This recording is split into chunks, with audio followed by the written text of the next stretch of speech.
We are in the frozen situation. We have a frozen war we now have a war without weapons, just without weapons. So Dayton Accords stopped the war in a sense of killing people by arms, but they left everything else as it was during the war. And according to Dayton Accords, we have made a constitution in Bosnia and Herzegovina, which is totally segregational constitution. Right.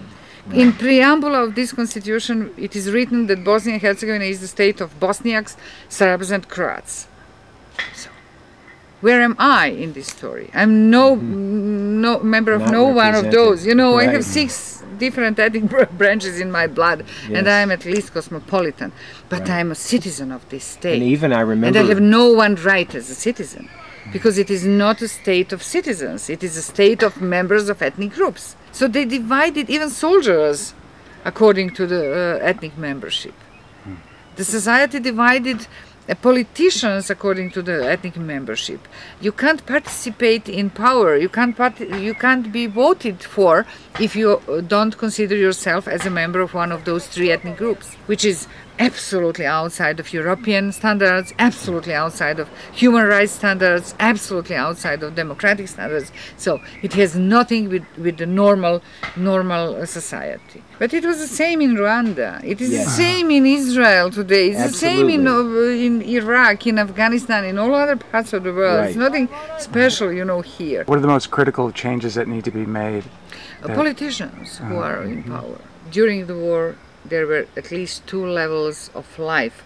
One which was very clear, assertive, aggressive, prominent, and very visible. It was a military, paramilitary, or whatever, life waged by people who had a clash in an armed way.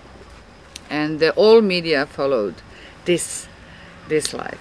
But another part of life which was totally hidden, it was life between ordinary people, between people who helped each other to survive, between people who sometimes never met each other, was totally, unknown to each other, but still human beings who stood up and told, no, you can't kill him before you kill me, And they usually become victims.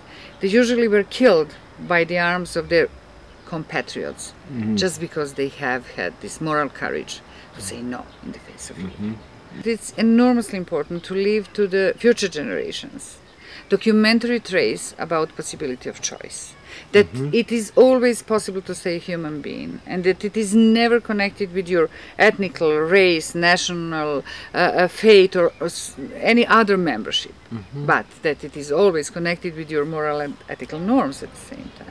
That's why in Italy it was established in 2001 an NGO called Gardens of the Righteous Worldwide, with the main purpose to invite the people from the regions in the world in which during the 20th century genocide happened, to establish a kind of gardens and memorials in which they will commemorate and celebrate righteous people. When they established this organization, I accepted their offer to run a branch office for Southeastern European region here in Sarajevo.